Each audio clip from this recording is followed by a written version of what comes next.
Assalamualaikum warahmatullahi wabarakatuh. Hai semuanya, ketemu lagi bersama Mama Tati. Hari ini itu saya itu lagi mau beres-beres ya, beres-beres di majelis, di tempat pengajian anak-anak. Setiap hari itu kan saya itu mengajar ngaji di sini ya, habis maghrib sampai isya. Nah ini tuh pertamanya sih mau apa itu mau pindahin itu lemari yang itu tuh yang lagi mau dipindahin itu ada talinya. Takutnya itu suka goyang-goyang sih lemarinya, takutnya ada anak-anak kan ya, banyak anak-anak ya, takutnya jatuh ke anak-anak, jadi mau dipindahin si lemarinya. Dikarenakan kalau mau pindahin lemari kan kita harus beresin dulu Qurannya, dikeluarin dulu, nanti diberesin lagi. Ya udahlah, lagian si Qurannya juga udah pada mau udah banyak yang copot-copot kan ya Qurannya, jadi sekalian aja dipilih diberesin untuk Qurannya. Nah ini untuk karpetnya saya itu mau dilipat juga, mau disapin dulu karena sekalian aja mumpung lagi ada yang bantuin, jadi saya mau beres-beres karena kalau ngandelin anak-anak santri ya, kebanyakan kan mereka anak-anak kecil juga, jika kadang-kadang mereka cuman sapu-sapu seadanya saja, jarang juga si karpet ini diangkat-angkat seperti ini. Jadi sekalian kemarin diangkat itu si bawahnya itu banyak sekali berdebu. Nah ini saya gulung-gulung untuk karpetnya dan saya sapuin untuk lantainya, dan kelihatan kotor banget itu si lantai. Nah ini ya. Nah ini Haifa lagi bantuin, juga ada Jaina. Tuh kan kelihatan kotor banget itu lantainya di bawah karpetnya. Nah, di sini sambil saya beres-beres, saya mau bercerita tentang ini majelis atau pengajian anak-anak ya, ini tempatnya itu. Ini tuh masih belum lama ya, ini sekitar 3 atau 4 tahun. Tetapi kalau saya mengajar anak-anak itu udah hampir 9 lah, 9 10 tahun. Jadi di sini mau bercerita bagaimana saya pertamanya itu punya anak santri ya, anak didik santri seperti ini. Di sini saya juga bukan bermaksud untuk pamer atau apa gitu, tetapi mungkin ada yang bisa diambil lah dari cerita saya ini, mungkin buat anak-anaknya yang lagi mondok, atau juga buat bunda-bunda yang mungkin punya anak yang lagi mondok. Jangan pernah takut nanti kalau udah mondok, oh nanti anaknya nggak bisa menyalurkan ilmunya seperti apa karena belum punya wadah gitu ya untuk penyalurannya. Ya walaupun kita masukin anak ke pondok itu kan bukan tujuan utama itu bukan untuk menjadi seorang ustadz atau ya seorang guru ngaji, bukan ya. Seperti saya itu mendokin 2 anak saya itu bukan untuk bertujuan menjadi si itu hanya bonus mungkin. Alhamdulillah kalau Allah berkehendak kan ya, bisa mengamalkan ilmunya. Tujuannya itu karena supaya mereka punya ilmu untuk diri sendiri, sudah udah alhamdulillah. Tetapi kan kita nggak tahu ya ke depannya berjalan kita seperti apa ke depannya. Seperti saya seperti ini. Dulu saya itu terus terang aja, saya itu bukan dari keturunan seorang kiai atau ustadz atau yang punya sekolah madrasah atau juga mungkin yang punya pengajian seperti itu, bukan ya. Saya itu cuman dari keluarga ayah saya itu cuma seorang pedagang biasa, tapi anak-anaknya itu semuanya itu mencicipi pesantren ya semua. Jadi saya itu kan 3 bersaudara, saya yang pertama dan adik saya punya 2, sama-sama kita cewek ya, 3 orang anak perempuan, semuanya sama masuk pondok pesantren. Cuman bedanya kalau dulu saya cuman pesantren aja, nah kalau adik-adik saya itu sama sekolah sama pesantren, karena kalau dulu itu jarang banget kan ya yang sekolah sama pesantren seperti itu. Nah, waktu saya berhenti dari pesantren, terus saya kan langsung menikah itu di usia 20 tahun. Di 20 tahun, terus sekarang saya umur udah kepala 4 ya, berarti udah 20 tahun. Sedangkan pengajian saya itu baru 9 tahun. Nah, sisanya itu kemana gitu. Waktu pertama menikah, saya tuh nggak pikiran juga sih, mungkin bukan kepikiran juga, tapi gimana ya, mungkin nggak tahu, belum ada hidayah atau gimana, belum ada wadah untuk menyalurkan mungkin ilmu, atau juga mungkin saya juga belum pede karena ilmu yang saya dapat juga sedikit ya, saya pesantren cuman sebentar juga, dan ya mungkin ilmunya juga nggak seberapa seperti itu, sehingga pas waktu menikah itu ya setelah itu cuman ya biasa aja sebagai ibu rumah tangga biasa, nggak ada kegiatan apa-apa. Malah saya juga sempat kerja di pabrik cuman berapa tahun saya kerja. Cuman waktu pertama saya itu ngadakan pengajian di rumah itu dikarenakan anak saya yang pertama ya. Saya itu waktu itu baru punya anak dua. Sekarang kan alhamdulillah anak saya 4. Saya sekarang punya anak 4, cewek semua. Dan waktu itu baru punya anak 2. Nah, yang pertama itu waktu itu kelas 4 atau 5 lah, mau mau kelas 5. Tetapi si anaknya itu gak mau ngaji kemana-mana. Sedangkan di tempat saya itu waktu kemarin itu ada sekitar 3 atau 4 pengajian. Tetapi anak saya itu gak mau berangkat ngaji kemana-mana. Padahal udah kelas 5 ya. Saya itu bingung. Kenapa kok anak saya gak mau gitu, gak mau ngaji kemana-mana. Sampai akhirnya saya pun memutuskan untuk ya udah deh kamu ngaji aja di rumah. Mama deh yang itu, yang waktu saya udah nggak kerja ya, karena saya kerja cuma sebentar sih. Nah waktu itu eh dia mau ngaji di rumah ditemenin sama saudaranya ya, yang sering yang main. Cuman waktu itu saya ingat dia itu kelas 1 SD ya, kelas 1 SD, dia itu kelas 5, ditemenin cuman 2 orang di rumah. Eh, kita ngajinya itu di ruang tamu ya, rumah saya itu nggak terlalu besar sih ya, besar berdua.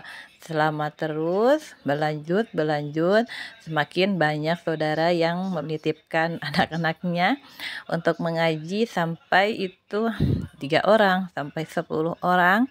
Waktu itu kebanyakan sih pertama saudara-saudara dulu ya, saudara-saudara sama tetangga-tetangga yang terdekat seperti itu. Nah, setelah mungkin berapa ya? 20, sekitar 20 orang lah. Setelah 20 orang, ruang tamu saya itu penuh sesak ya, karena rumah saya juga nggak terlalu besar sama anak-anak. Mengaji 20 orang itu udah cukup sesak seperti itu, sehingga eh, di pinggir rumah itu ada bangunan kosong di pinggirnya itu, tapi sebelum sebelum majlis yang sekarang dibangun belum ya. Di pinggir rumah ada ruangan kosong, lalu dibuatinlah pinggirnya di tembok, walaupun itu belum pakai diaci, bawahnya juga belum di keramik, saya ingat waktu itu ya. Jadi bawahnya cuman nggak pakai jendela atau apa, diblong karena memang keterbatasan biaya ya waktu itu. Dan biaya nikah sampai ini nggak di keramik ya, cuman pakai samak aja gitu. Yang penting mah rada sedikit luas lah gitu untuk anak-anak mengaji. Tapi sampai terus itu bertambah terus, santrinya itu setiap tahun bertambah sampai 30-40 orang. Gak cukup tempatnya itu ternyata udah gak cukup. Yang baru itu di pinggir rumah gak cukup, sehingga waktu itu orang tua saya ya, bapak saya itu punya, punya ide gitu, punya ide. Jadi beliau itu di pinggir rumah saya itu punya kontrakan, waktu itu punya kontrakan 7 pintu, dan beliau membuatkan saya itu, pengajian anak-anak ini. Waktu santri saya itu sekitar 40 lebihan lah, gak cukup ruangannya kalau udah di rumah saya, karena emang rumah saya itu nggak terlalu besar ya, kecil. Nah, dibuatinlah majelis ini kemudian untuk anak-anak mengaji.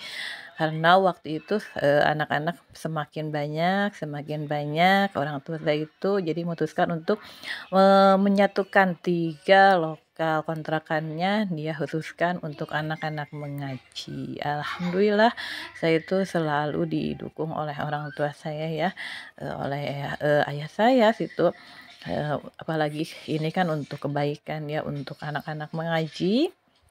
Nah, akhirnya sampai dibuatkan majelis ini dibuatkan dan alhamdulillah untuk sekarang itu ada sekitar 80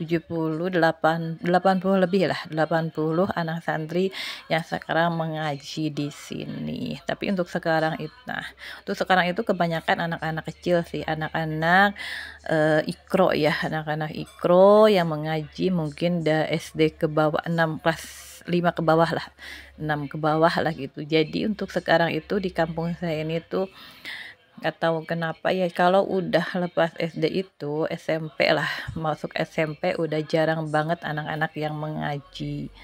Padahal dulu waktu dulu saya ngaji gitu ya, udah besar, kadang saya juga mau menikah aja saya masih ngaji lah gitu ya, ke tempat guru saya mengaji gitu. Pulang dari pesantren saya masih suka ngaji gitu. Tapi kalau sekarang anak-anak itu lepas SD mereka udah jarang banget mau mengaji. Alasannya karena capek, karena pulang sore, karena banyak tugas seperti itulah. Padahal kalau saya berpikir ngaji cuma sebentar loh. Ikut pengajian paling maghrib sampai isya. Paling kerjaannya apa sih? Cuman pegang HP mungkin seperti itu ya. Tapi ya itulah, mungkin kita juga nggak bisa nyalahin juga ya, karena memang ya seperti itu, mungkin orang tua juga nggak menyuruh atau gimana seperti itu. Nah kembali saya ke video ini ya. Nah, ini lagi beres-beresin Quran-Qurannya ini. Jadi ini itu Qurannya banyak banget yang berceceran terbuka, karena mungkin karena dibuka juga setiap hari, juga mungkin karena yang pakainya anak-anak. Jadi waktu pas pertama majlis ini dibuat, jadi ada yang donatur donatur Quran, ikro, kayak juz amma, kayak buku perjanji seperti itu, banyak sekali yang ada banyak lah Qurannya, ikronya, tapi sampai sekarang Qurannya udah pada rusak, ikronya juga udah pada nggak ada, cuci amahnya juga udah nggak ada, yang ada udah pada jelek-jelek semua sih ini. Tapi masih bisa dipakai alhamdulillah, untuk Quran semuanya masih dipakai, cuman ya gitu untuk jilidnya itu udah pada nggak ada. Nah, seperti itu ya. Jadi saya pilih-pilihin, dan untuk yang kecil-kecilnya itu sobek-sobekan itu saya masukin ke kantong plastik, dan itu saya mendapatkan dua kantong plastik besar. Dan kalau untuk buku-buku kayak kertas-kertas seperti ini saya buang saja. Kalau untuk Quran saya simpan di kantong plastik, lalu saya simpan dulu seperti itu ya. Nah, ini saya beres-beresin seperti ini. Nah, kalau suami itu di sana lagi beres-beresin untuk lemarinya ya. Di lemarinya itu berencana untuk dibuka aja, nanti ditempel lagi sana ditempel lagi. Jadi biar enak gitu dilihatnya. Nah, ini ya, jadi sekarang itu saya itu punya anak-anak santri itu sekitar 80 orang yang mengaji di sini, dan setiap tahunnya itu, tapi ini baru berjalan berapa ya, mungkin 5 kali lah. Setiap tahunnya itu 1 tahun sekali saya itu sering ngadain acara ya, kayak milad, pengajian seperti itu. Jadi di saya itu punya kayak ada acara kayak samenan lah, kalau itu mas di sekolah mah kayak samenan seperti itu, ada kayak perlombaan, kadang juga acara-acara tampilan anak-anak, kreasi anak seperti itu. Seperti tahun kemarin kayak drum band, ada pawai drum band, betul. Di sini saya tuh pingin jadi tujuannya itu saya ngadain acara setiap tahunnya itu supaya banyak sekali banyak nanti anak-anak yang berminat untuk mengaji lagi. Ya, alhamdulillah saya setiap tahun juga alhamdulillah makin banyak dan saya senang aja gitu kalau santri itu makin banyak ya, bukan mungkin karena gimana merasa bangga atau apa ya, senang aja karena kalau banyak santri kita kan bisa mengamalkan walaupun ilmu yang kita punya juga nggak banyak, mungkin cuma bisa ngajar ikro atau nggak cuman bisa ya ngajar kayak Quran sedikit-sedikit, tetapi kan kalau ilmu kita amalkan ke orang lain, nah insya Allah mudah-mudahan bisa jadi berkah ya kan. Makanya kalau ada yang ngaji banyak yang ngaji gitu di tempat itu malah saya senang walaupun ya mungkin pusing juga ya karena menghadapin anak-anak yang kebanyakan rata-rata itu masih pada kecil juga, anak-anak itu suka ribut, suka gimana ya, itu melatih kesabaran kita aja seperti itu karena beda juga sih kalau kita mengajar anak sendiri sama anak orang lain ya. Kalau anak sendiri itu kadang kita cepat marah, cepat kesel, tapi kalau anak orang lain kita itu nggak bisa ya, nggak bisa kesel, marah, tapi nggak bisa seperti kita ngelampiaskan ke anak sendiri seperti itu. Cuman kita paling ngomel seperti itu. Ya bayangkan aja kadang satu orang katanya di rumah itu susah banget disuruh ngaji, kadang non teh main-main terus. Nah sekarang harus dikumpulin nih berapa anak, berpuluh-puluh anak di satu tempat. Bagaimana ya, seperti itulah pokoknya serunya. Tapi seru, tapi ya itu melatih kesabaran saya itu. Jadi, nah setiap tahunnya saya selalu ngadain acara seperti tahun kemarin saya kayak kreasi juga saya di sini membuat kayak grup marawis jadi supaya anak-anak itu lebih bersemangat lagi untuk belajar mengajinya. Jadi mereka mau mengaji ke majelis seperti ini ya. Tuh. Jadi ada kayak kegiatan marawis, kemudian juga ada hadroh kemarin. Nah, ini udah beres. Alhamdulillah tuh ada anak-anak yang bantuin untuk sapu-sapunya. Sekarang jadi lebih luas sedikit setelah dibuka belah sananya. Setelah disapu-sapu lalu diempel, alhamdulillah beres juga. Nah ini ya tadi cerita saya dari pertama saya punya santri cuma 2 orang, sekarang alhamdulillah udah ada sekitar 80 orangnya.